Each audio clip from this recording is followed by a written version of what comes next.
Dans les vidéos précédentes, on a exploré une API GraphQL de Pokémon grâce à des interfaces en ligne. Dans cette vidéo, je vais vous montrer comment utiliser ou connecter à cette API GraphQL à partir d'une app Rails.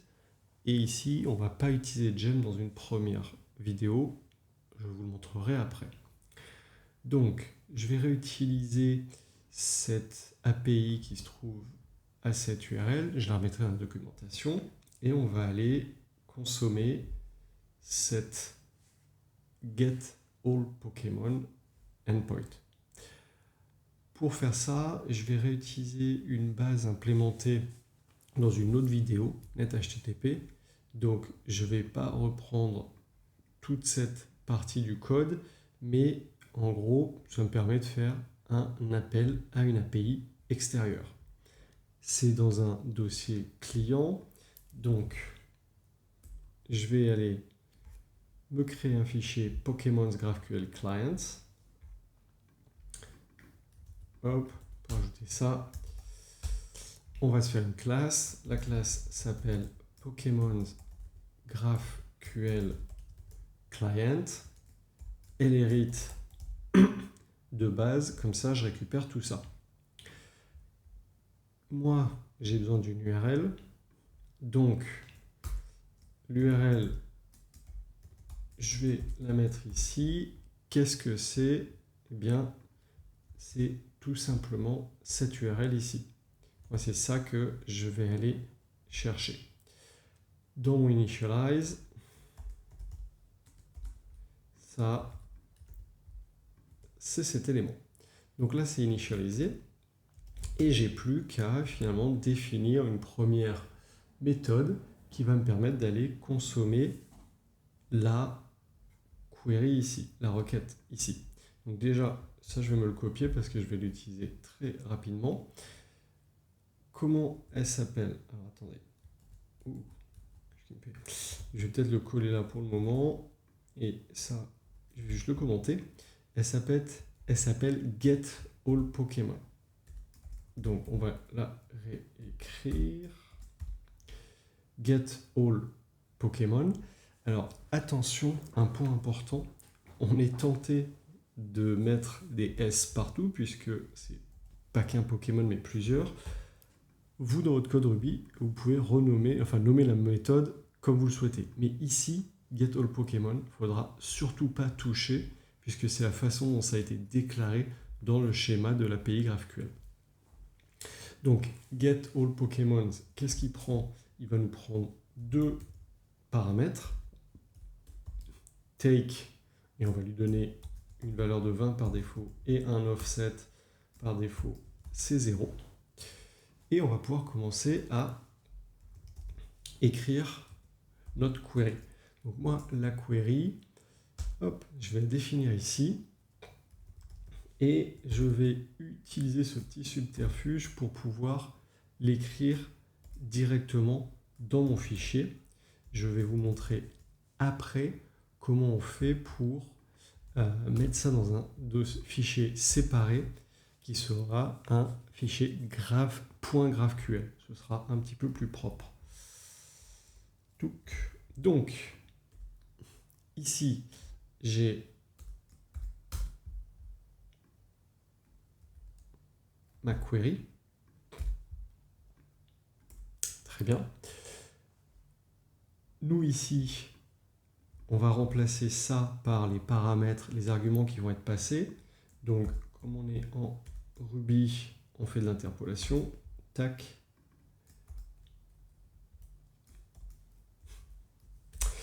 Et voilà. Donc ça, j'ai déclaré ma query. Et avec ça, eh ben, vu que moi j'ai déjà ma base ici qui fait tout, j'ai juste besoin de faire un post. Dans ma post, je passe l'équivalent du body, c'est query. Ça va me renvoyer un résultat. Et là-dedans, je vais pouvoir utiliser dig pour aller chercher data. Data, je le sors d'où? C'est juste que la façon dont il m'envoie la réponse, cette API, il y a la clé data et ensuite la clé, le nom de ma query. Donc moi, c'est la même chose. Pardon. Je vais aller chercher data et get all Pokémon et ça va me donner tous les Pokémon, en tout cas le nombre de take que j'ai ici. Alors, vous voyez que c'est finalement assez simple pour le moment. On peut déjà le tester en commande et voir si ça fonctionne. Donc je vais aller chercher Pokémon GraphQL Client, ça c'est ma classe, je l'initialize, donc je fais .new, et ensuite je l'ai appelé Get All Pokémon avec un S. Tada! Donc j'ai récupéré directement les éléments que je souhaitais obtenir. Très bien. Alors, ça c'est pas mal, mais moi, je ne suis pas hyper fan d'avoir la query GraphQL comme ça, perdue au milieu de mon code Ruby. Je préférerais avoir un fichier GraphQL. Donc là, j'ai déjà préparé en amont des dossiers. J'ai un dossier GraphQL, Queries, et là-dedans, je vais aller ajouter un nouveau fichier que je vais appeler Get All Pokémon. Donc je reprends le nom de ma query, .graphql. Et là, vous voyez directement, il y a un petit logo qui s'est affiché. Et là-dedans, moi, je vais pouvoir aller coller ma query. Hop, il me manque ça. Donc, ici, ça, j'en ai pas besoin. Donc, j'ai ma query, j'ai mon offset, j'ai mon take, j'ai le nom, et là, ça reprend les différents éléments. Donc là, j'ai cette query qui est faite, et j'ai plus qu'à aller la chercher pour pouvoir l'utiliser ici. Donc, ça, on va le commenter. Première chose qu'on va faire, c'est que je vais aller chercher cette query. Pour ça, je vais faire un file read. Et là, je fais rails.route.join. Et là-dedans, il faut que je lui donne le chemin. Donc, c'est app GraphQL / queries. Donc là, je suis vraiment en train de reprendre le chemin app GraphQL queries et le nom. Le nom de mon fichier .graphql. Si ça je fais reload, est-ce que je suis capable? Oui. Là, vous voyez, je suis capable d'aller trouver ma query. Donc ça, c'est bien, je suis capable de la lire, mais il me manque un moyen, il faut que je fasse passer mes variables. Donc ça va au final pas être très compliqué. Je vais juste déclarer variables. Ça prend quoi? Ça prend take et ça prend offset. Terminé. Et dans mon post, dans le body, au lieu de passer juste une grosse query dans laquelle j'ai déjà mis mes valeurs, eh bien, je vais passer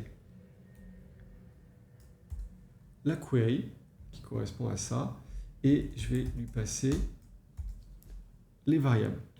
Et je vais toujours dig, etc. Et bien, on est parti. On n'a plus qu'à essayer. Est-ce que ça fonctionne toujours? Roulement de tambour. Ça fonctionne toujours. Donc, finalement, on a assez simplement pu aller chercher les informations de cette API. Ça, je vais pouvoir le sortir. Parce que vous voyez, la query, tout le service, le client est assez simple. Ce qui est un petit peu ennuyeux avec ça, et qui sera plus simple lorsqu'on utilisera une gem, c'est que ça, c'est pas des objets, en fait, c'est un gros hash avec des clés et puis des valeurs. pas trop mal, mais du coup, c'est un petit peu plus compliqué pour aller chercher les éléments dans le résultat. Donc, j'ai préparé en amont un contrôleur et des routes. Je vais pouvoir vous montrer comment on utilise ça. Donc, on va se faire une resources. On va aller chercher, on va dire que ça s'appelle Pokémons. Très bien.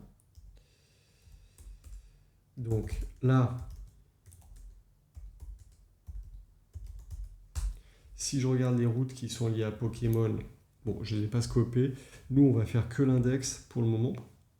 Mais on a ça. Et du coup, pouf, on va pouvoir aller se faire un contrôleur. Rails G contrôleur Pokémons.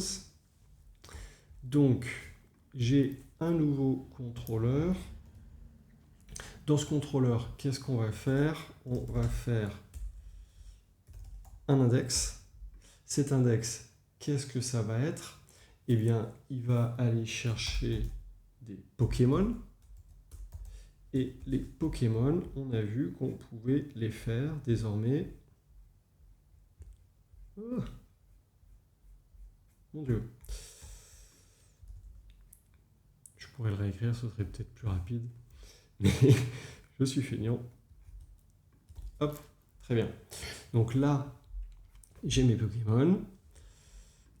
View Pokémons new file index.html.erb. Et là-dedans, hop, Pokémon list. On va se faire un petit UL et on va aller itérer sur nos Pokémons et on va pouvoir les afficher. Donc, each do Pokémon.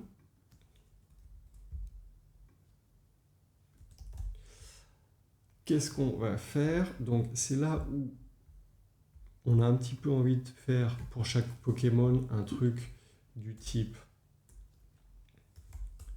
H2. Oh, qu'est-ce que je vais faire? On a un petit peu envie de faire Pokémon point, par exemple, species, mais ça, c'est pas possible parce que c'est pas un objet. On verra qu'avec la gemme, ça nous donnera un objet directement. Par contre, ce qu'on peut faire, c'est ça. C'est-à-dire aller chercher pour chaque Pokémon la clé species. Et ça va m'afficher du coup le résultat. Donc, si je lance un serveur et que je vais sur Pokémon, waouh, magnifique! On a toute une liste de Pokémon. Pour que ce soit un petit peu plus joli avec des images, j'avais préparé en amont quelque chose comme ça.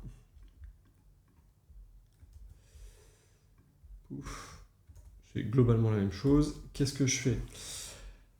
J'initialise un client avant parce que ça, globalement, on le réutilisera après pour la show, l'index et tout ça. Qu'est-ce que je fais? Je récupère le current offset dans les params. Par défaut, c'est 0 si j'ai pas de params offset. Et je vais chercher avec mon client tous les Pokémon et je passe l'offset. Et ensuite, j'ai mis des pages en bas de page, des boutons pour passer, avancer ou reculer sur les offsets. Oui, moi, elle s'appelle comme ça. Et nous avons une magnifique liste de Pokémon. Et je peux faire Next. Donc là, on voit l'offset qui s'incrémente. Next, tac, tac, tac. Et je peux revenir. Et avec ça, en fait, cet offset, on le passe ici. et on se balade au fur et à mesure sur tous les Pokémon disponibles. J'espère que ça vous a plu. Continuez à me suivre sur Cocoricodo et à bientôt.